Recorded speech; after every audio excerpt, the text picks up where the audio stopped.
Happy Tuesday. Welcome to Connection. We will begin with our prayer of surrender and then on to our devotion.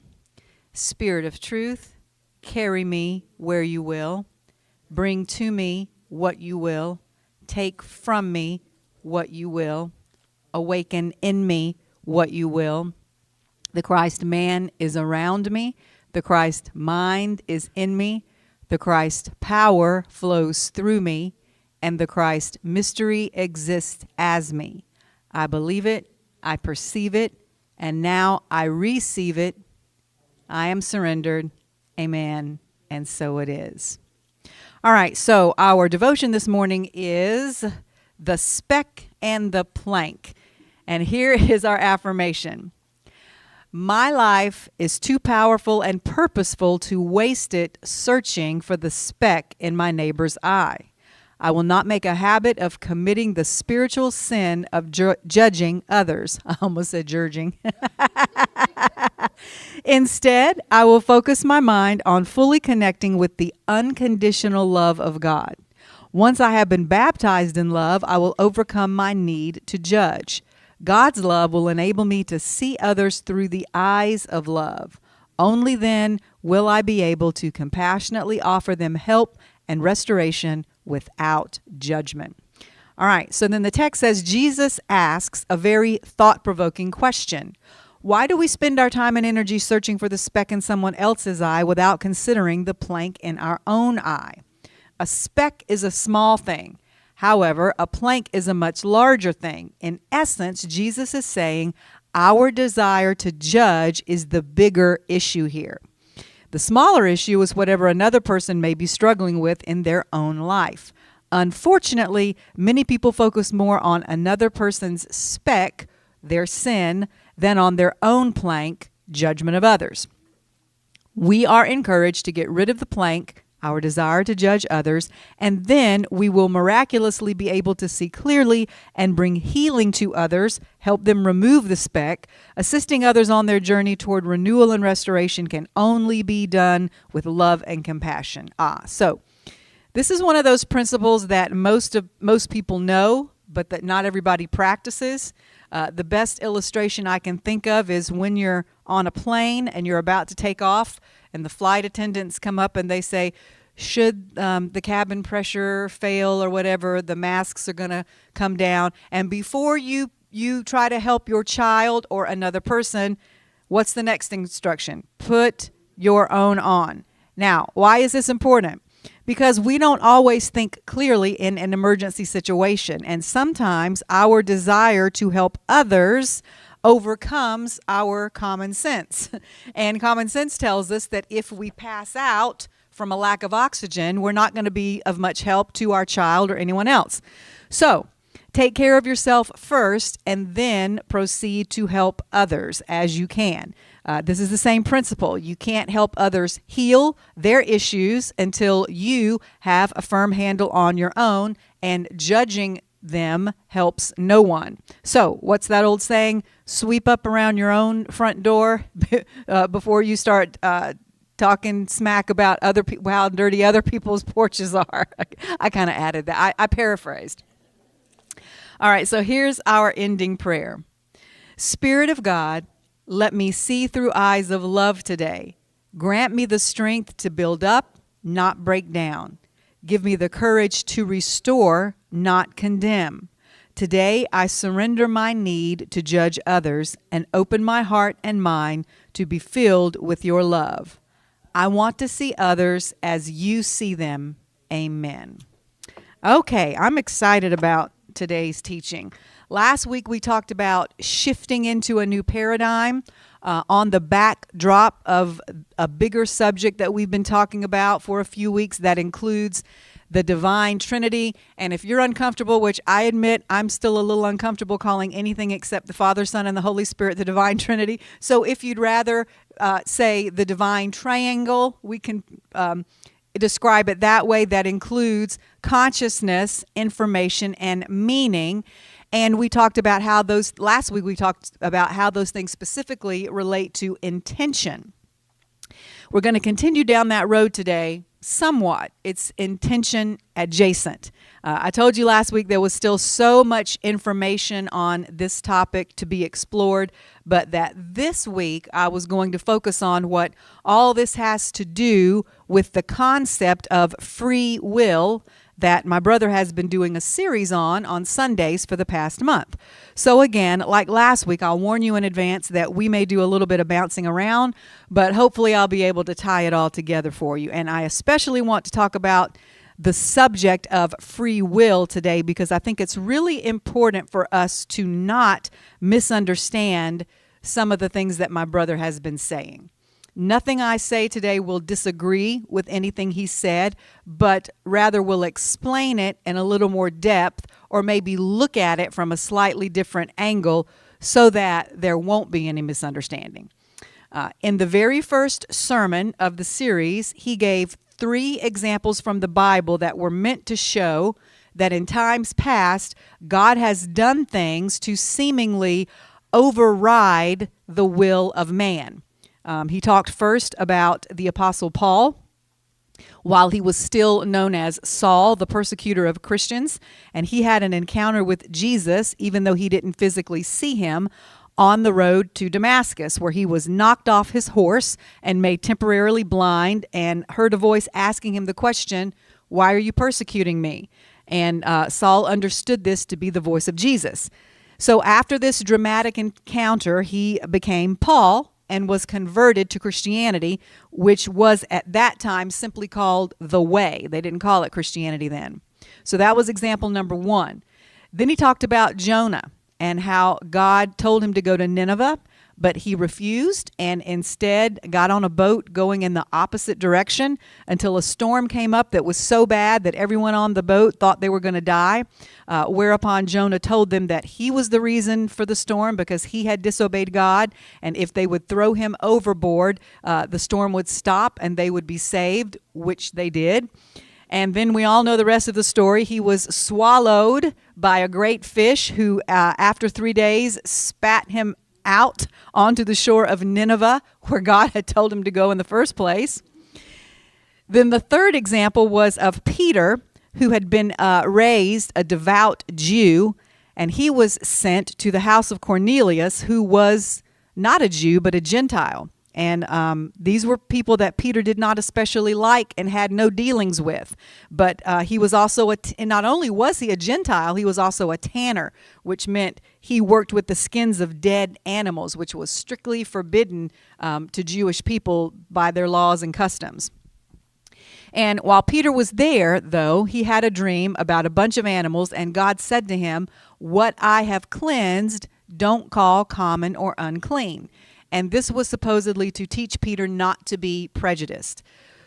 So in all 3 of these stories, the point my brother was making was how God's will superseded the will of these men because they did not, nor would they ever have chosen these experiences of their own free will.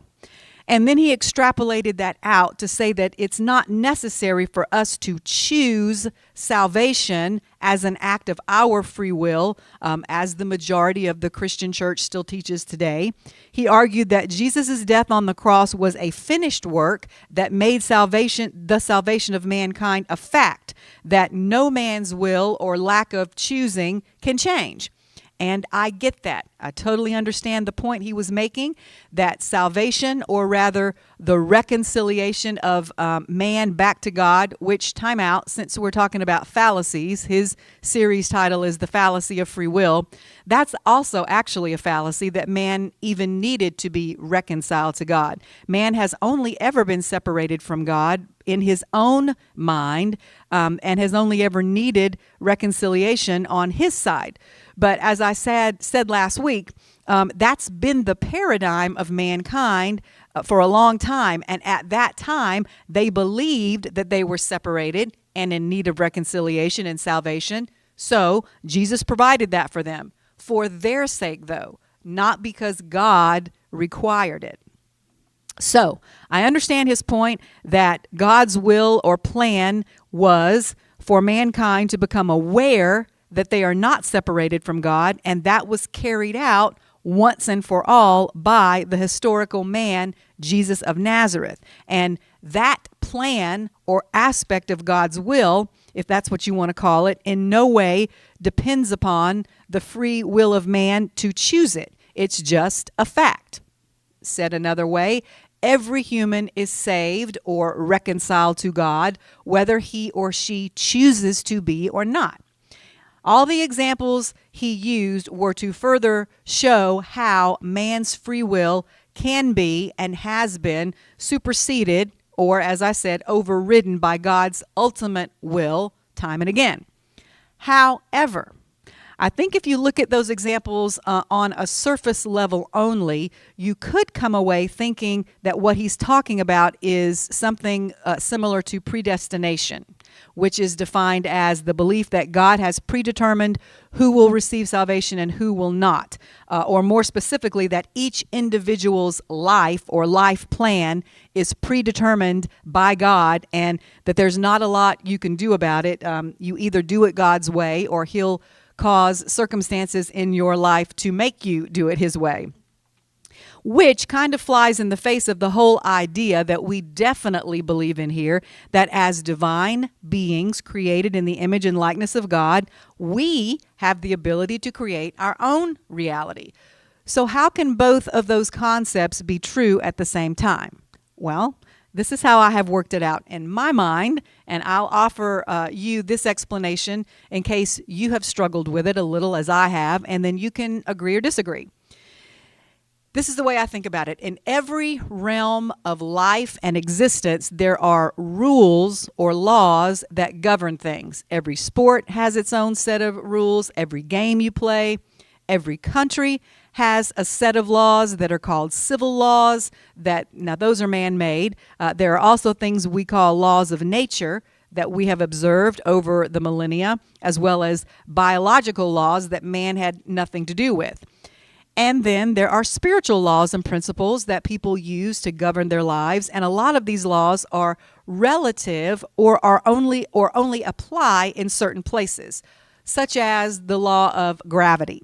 So the law of gravity is in effect here on Earth. We are all subject to it as long as we're on this planet.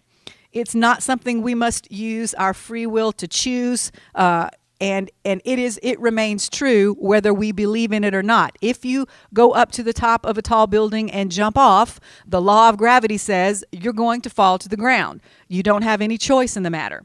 It supersedes your free will to not want to fall, if that's what you decide to do is jump. But that's only here on Earth.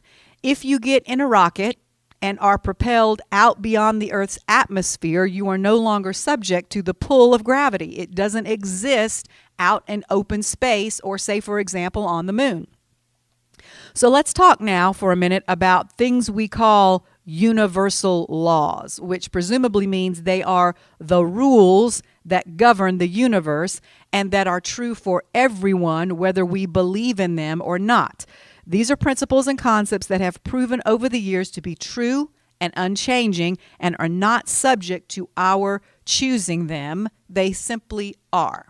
These 12 laws are thought to be intrinsic and unchanging according to many ancient cultures and have stood the test of time. I'm going to quickly go through them. Number 1, the law of divine oneness. This is the first and most foundational law of the universe, which highlights the interconnectedness of all things. Beyond our senses, every thought, action, and event is in some way connected to everything else. Applying it in real life entails being compassionate with others and recognizing the oneness that exists between us. You can best apply it by asking the question in any situation, what would love do? A lot of people, it became popular a while back to wear those bracelets. What would Jesus do? Same thing. If God is love and Jesus is God, then you can say, what would love do, just as well as what would Jesus do? Number 2, the law of vibration. At a microscopic level, everything is in constant motion, vibrating at a specific frequency. This applies to matter, but also to one's personal frequency as well. You can elevate your personal frequency through a variety of practices. So we've talked about that before too. Number 3 is the law of correspondence. This law states that patterns repeat throughout the universe. Okay, so we talked about this a little bit last week with our discussion on fractals. On a personal level, our reality is a mirror of what's happening inside us at the moment. As within, so without. If our life is chaotic and fearful, it's because chaos and fear are within us somewhere. If our life seems calm and grounded, it's because we have found inner peace. What's inside always manifests on the outside. Number 4, the law of attraction. This is undoubtedly the most talked about universal law. It says that like attracts like, and that you get or manifest what you focus on, or as we say here, what you are. Not only that, but you have to believe what you are seeking is possible to obtain. It is similar to the law of vibration in this way. It is important to learn how to vibrate at a level that attracts what you are seeking. If you want love, but do not give love, for example, you're sending the universe a message about your priorities. If you repeat an affirmation, but don't believe what you're saying, it's useless. When we focus on what we want versus what we don't want, it will show up in our life. All right, so that's number 4. Number 5, and I know I'm going quickly, and maybe I'll write these out for you, but it's because I have so much more to say after it. Number 5 is the law of inspired action. Closely related to the law of attraction, this law is all about taking those real, actionable steps to invite what we want into our lives.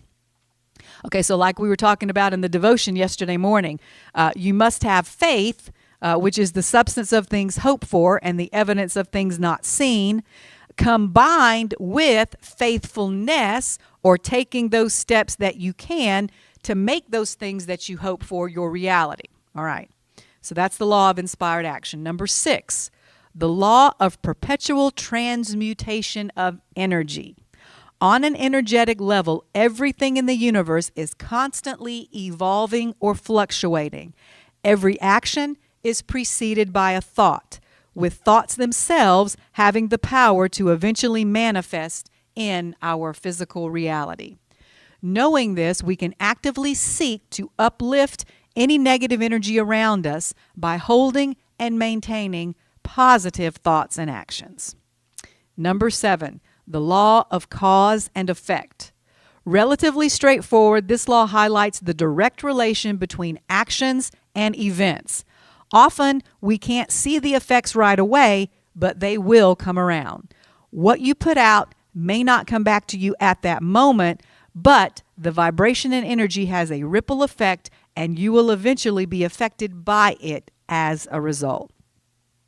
Number 8, the law of compensation. Now, this is basically, I'm not going to spend a lot of time on this because this is just basically another way to say the law of sowing and reaping.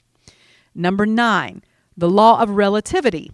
This law suggests that we are inclined to compare things in our world, but in reality, everything is neutral. Okay, so this has to do with that one leg or side of our divine triangle, which we'll get into a little more later, that's called meaning.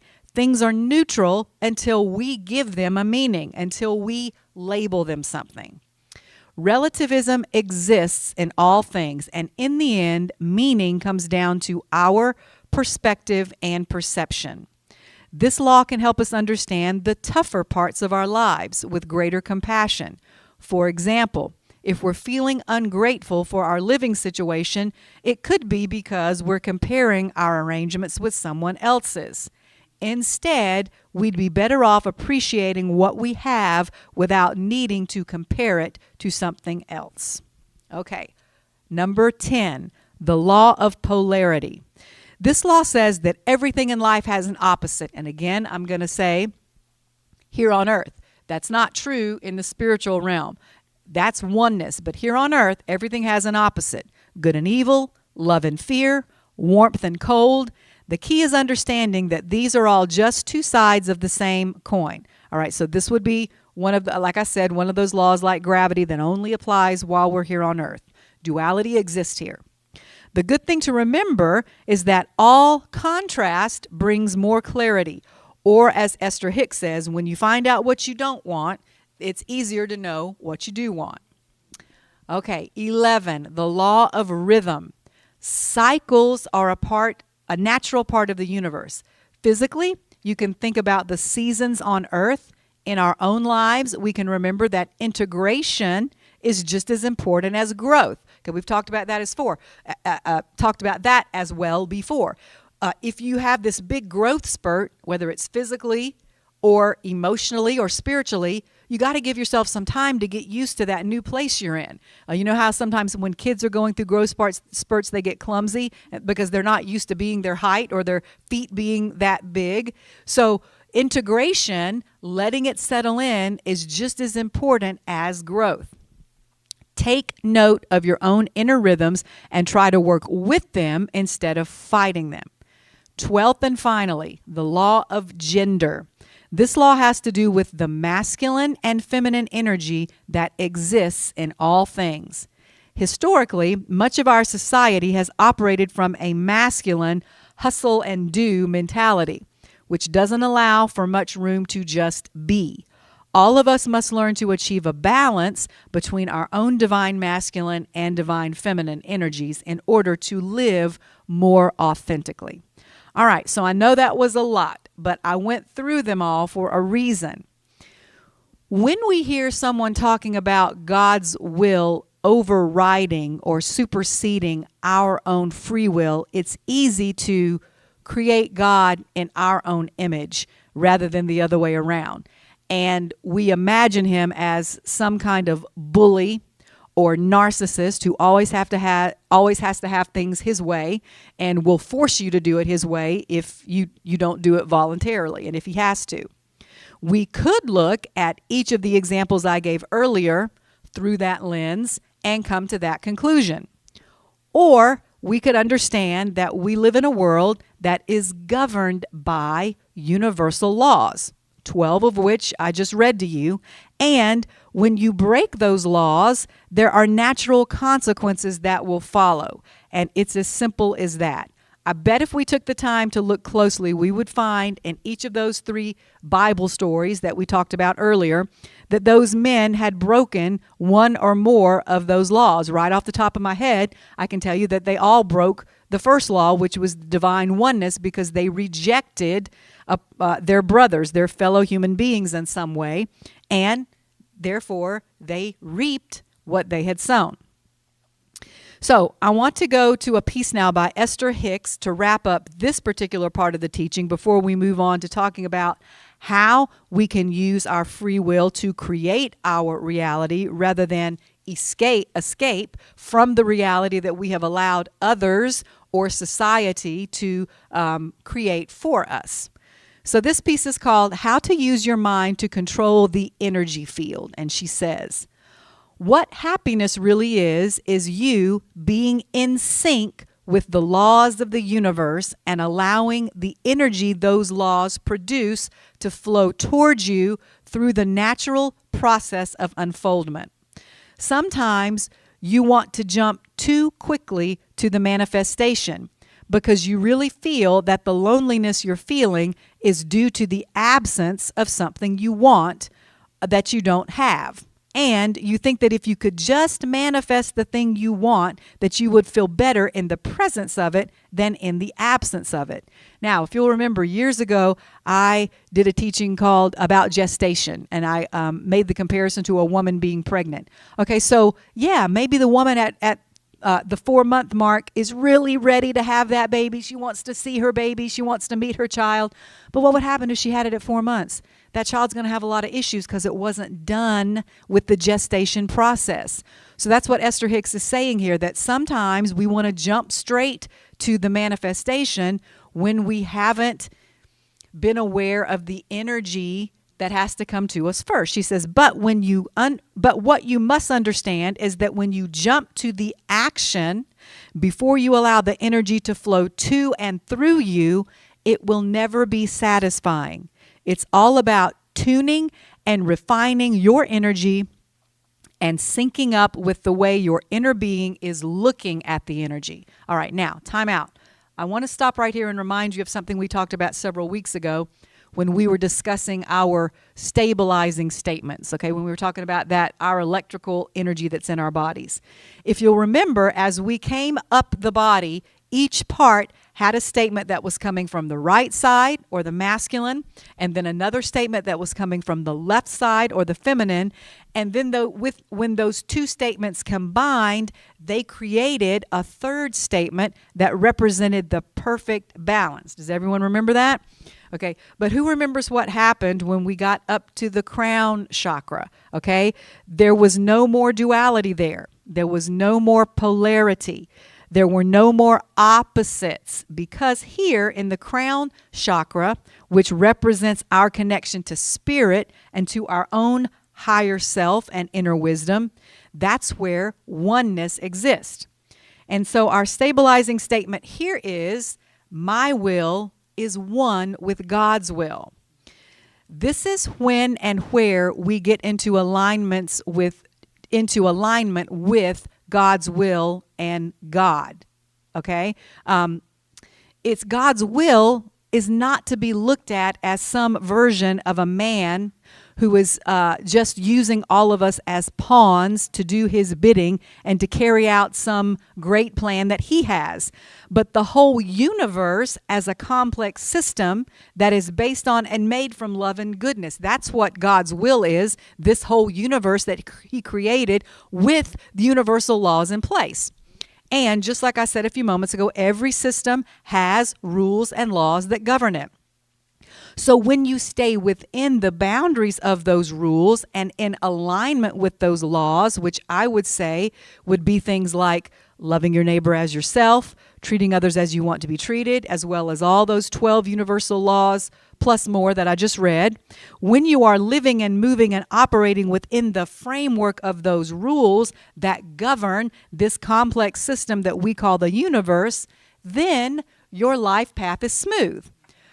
But if you use your free will to go outside of those boundaries, if you choose to act in opposition to those governing universal laws, then you're going to have a rough time of it, just like Paul, just like Jonah, and just like Peter. But not because some God is sitting on his throne up in heaven just waiting for you to trip up or to do something he doesn't like so that he can punish you, but because you are setting yourself in opposition to the universal flow of energy. This is very similar to the idea that my Uncle Earl, the late Bishop Paulk, the former Bishop Paulk, used to talk about when he said that the Antichrist is not one individual. Antichrist is a spirit, just like Christ consciousness is a spirit. You could also think of it in terms of either you are Antichrist or you are pro-Christ, if that's easier for you. And we all have access to both.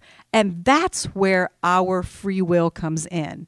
We can choose to tap into the Christ spirit and to do things according to that nature that is within us, or we can choose to tap into things and behaviors or to go down paths that are antichrist, like Paul persecuting Christians, like Jonah not wanting to include the Ninevites into the family of God, like Peter wanting to disallow all the Gentiles from God's covenant.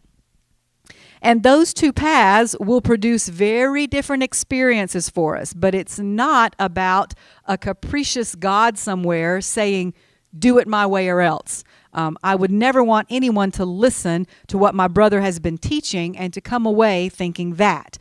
It's really not about choosing Jesus. It's about choosing to live your life every day, either in a pro-Christ way, following the principles he set forth, or in an anti-Christ way, those things that are against that.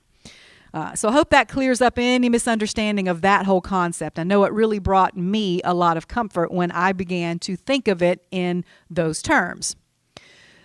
So how can we use our free will in a positive way, in a way that is pro-Christ, in a way that is in alignment with God's will? We're going to go to Michael Beckwith to find the answer, which he suggests is becoming a creator rather than a consumer. He says, on a daily basis, each of us is birthing ourselves anew, and in turn, birthing a new world beginning in and with our own consciousness first. Every individual lives in a different world based on their own awareness, on their own level of consciousness, based on what they're identifying with. This is why two individuals can be standing on basically the same spot on the planet, but be in two totally different worlds, having two totally different experiences based on whatever is flowing through their awareness. Okay, or we could say based on whether they're living in alignment with God's will, respecting the universal laws and living within that framework, or choosing to ignore them and therefore fighting against the energy of the universe, which is love and goodness, therefore acting in a way that is anti-Christ.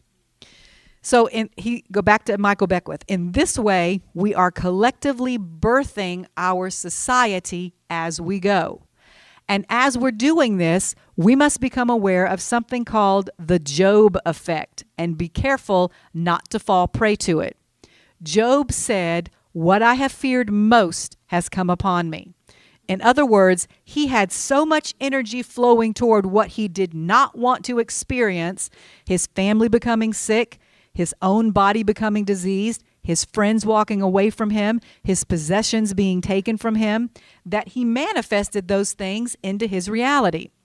So in order for us not to do the same, we have to begin to notice what our worst fears are and make sure we're not contaminating our minds by fueling those fears with our energy.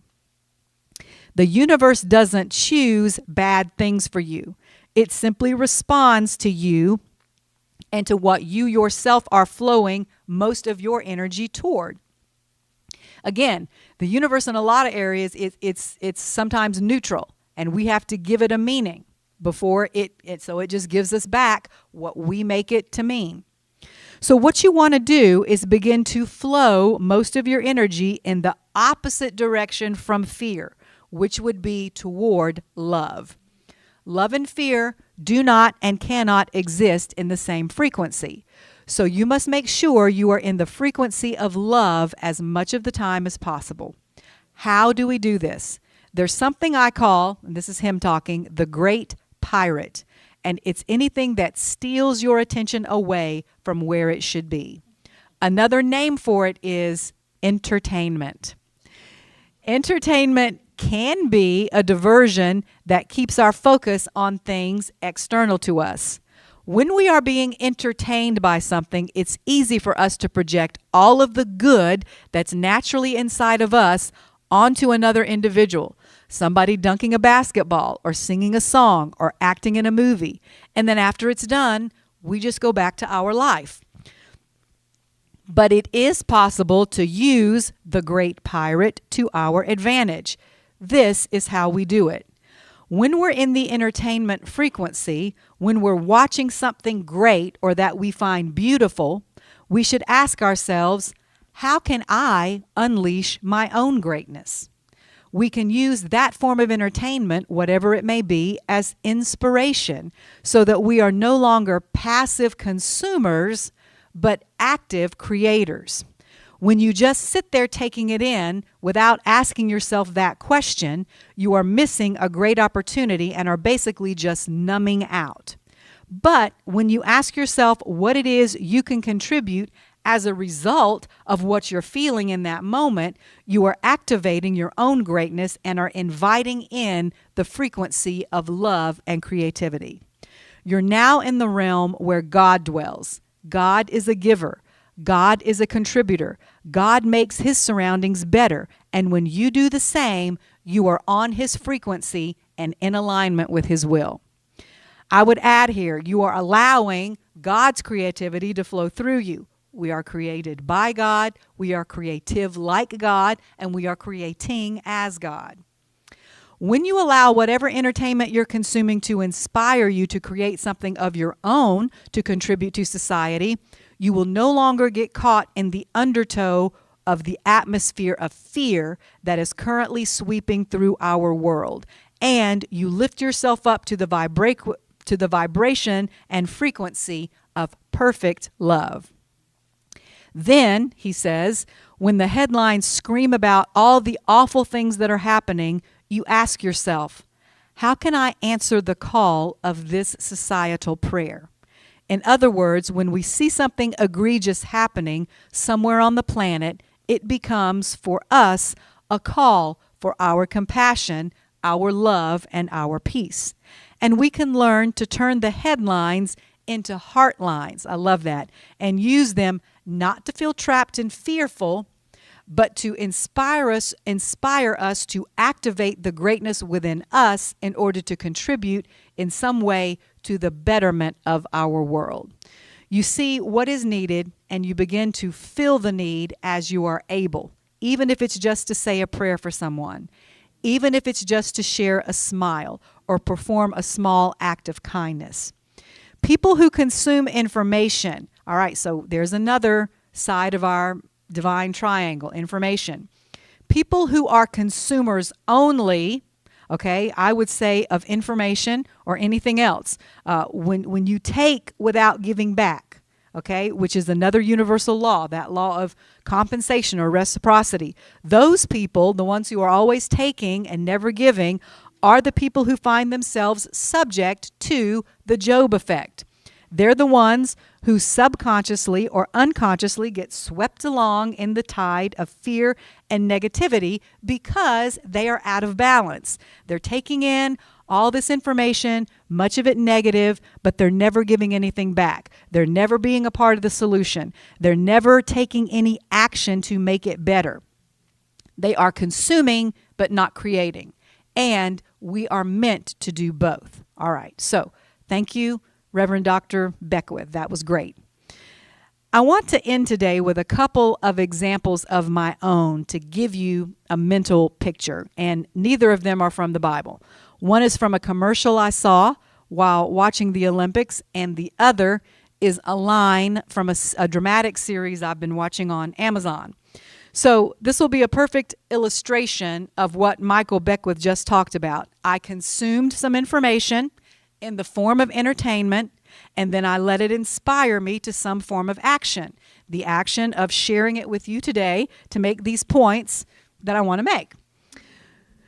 So I usually try to watch the Olympics whenever they're on. Number one, because I enjoy them. And number two, because it's so wonderful to see people from all over the world coming together, you know, the whole family of God, coming together relatively peacefully. Usually it's peaceful to do something constructive. And even though the games are based on competition, there are winners and losers, there's usually a lot of good sportsmanship shown and a lot of teamwork, a lot of cheering for others, and a lot of examples of people winning graciously.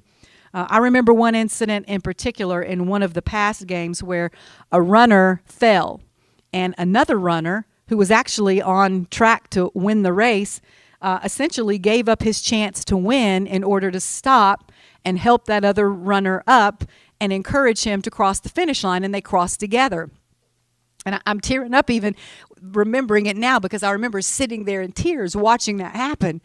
And then later on, some marketing advertiser somewhere apparently also had that same moment to inspire them. And a commercial came out where there was a little girl of about 5 or 6 years old sitting in front of the TV watching this race. And it just showed her face as she watched this runner put someone else's needs in front of his own. She watched someone who had worked so hard to get to the Olympics and compete, put his God nature above his ambition to win.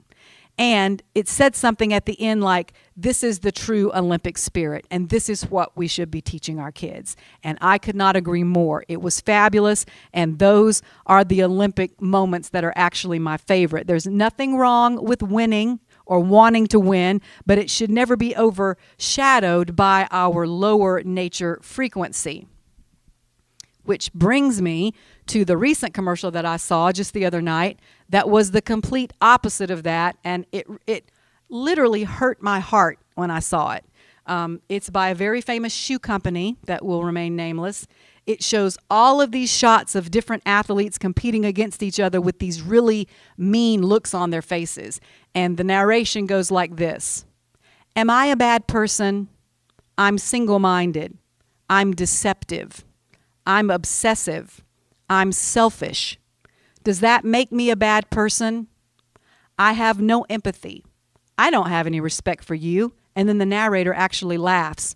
I'm never satisfied. I have an obsession with power. And then his voice gets louder as he says, I'm irrational. I have zero remorse and no compassion. I'm delusional. I'm maniacal. Do you think I'm a bad person? Tell me. I think I'm better than everyone else. I want to take what's yours and never give it back. What's mine is mine, and what's yours is mine. And then the last shot is of the famous basketball player LeBron James jumping up in the air in slow motion, dunking a basketball while this beautiful, majestic music is playing. And he ends with, am I a bad person? Tell me. And then these words appear on the screen. Winning isn't for everyone. And I just sat there dumbfounded, and I thought, yes, you are a bad person. Yes, you are. Those are all horribly low vibrational frequency thoughts and feelings and qualities no one should aspire to have.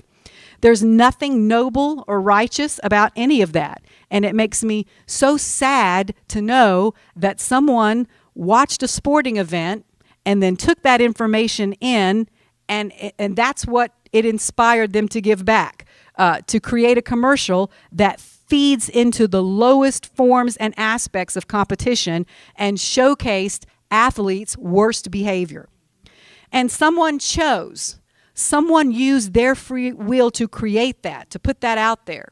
And kids all over the world are going to see that depiction of the Olympic Games instead of the runner helping his fellow runner get up because he believed that a human being was more important than winning a race or receiving a medal. Is that really what we want to be teaching our kids? That it's okay to be all those things as long as you win? Well, what happens when they don't win? What happens to their self-esteem then when they lose? What happens when they get injured? Are they still going to think they're better than everyone else if they can't do what they do? So, the point is, our true nature is divine, which means it's good. And the further we allow ourselves to stray from that, the further out of alignment we get with the natural energy and flow of the universe, which is also good and divine and loving. And I get no joy from saying this, but whoever put that commercial together can run, but they can't hide. All the negative energy they just spewed out in the form of that commercial is going to come back to them at some point. Maybe not immediately, but it will. And they will have their own Paul on the road to Damascus moment, or Jonah in the belly of the fish moment, or the visitation in the dream of Peter moment. It will happen because it's a universal law. What you put out will come back to you. But that's what they chose their free will to do. They put all their energy into something that's on a very low vibrational frequency. And it's also, let me tie this back in now, a very low vibrational frequency to use your free will, or to think you have to use your free will to choose Jesus, or to run around making sure everyone else chooses Jesus, because ultimately that comes from a place and from a vibration of victimhood, of neediness, which is not the true nature of Christ or of God or of the universe. And I think that's part of what my brother's been trying to say in his series as well. Let's stop making people believe that they're so sinful and evil and helpless that they need to use their free will to choose Jesus. And then after they do, they have to continue using that free will to pester everyone around them to do the same. Because once, they're converted, there's a lot of guilt and pressure to convert other people. But guess what? It's all wasted energy. It is a poor use of our free will. Just like it was a poor use of that person's free will to create that commercial, because it's not necessary. It's not necessary to have those attributes to win. It's not necessary to use our free will because our salvation is already a settled matter. It is a done deal. It is not at the mercy of anyone's choice or free will. It would be so much better and more effective for us to use our free will, as Michael Beckwith said, to ask, what is needed here and how can I contribute? That is making your will one with God's, and that is the best use of your free will. So it's all up to you. How are you going to use your free will? What will you be inspired to create with it? I mentioned earlier that I was also inspired by a line from a series I've been watching. And it distills all of this down into just a few words, but it is an easy way to remember how important it is to keep yourself in alignment with God's will and with what is good, with what is pro-Christ and not anti-Christ. You don't have to, but if you don't, you will eventually run into trouble, just like Paul and Jonah and Peter. Not because God has it out for you or because he is so narcissistic that he can't be questioned or disagreed with, but because you broke some universal laws and there are built-in consequences that go with that. So in this scene I was watching, one man was holding another man at gunpoint, and it was set in England in the 1600s, which, surprise, surprise, that's mostly what I watch, those kind of period pieces. And so the man holding the gun said, "Do you want to be shot, sir?" And the other man said, "No."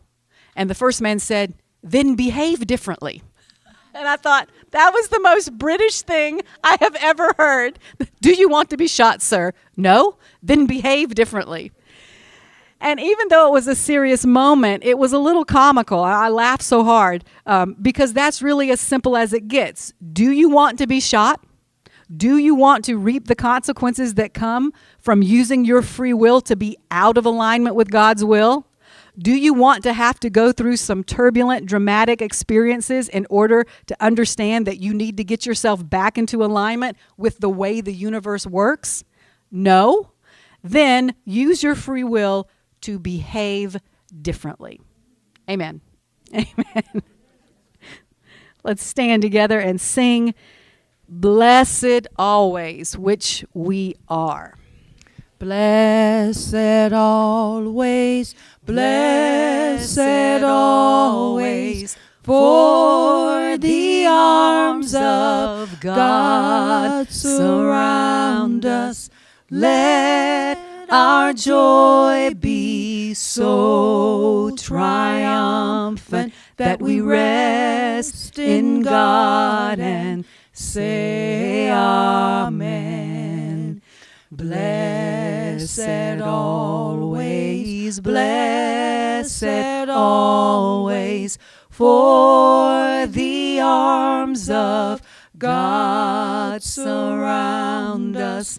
Let our joy be so triumphant that we rest in God and say Amen.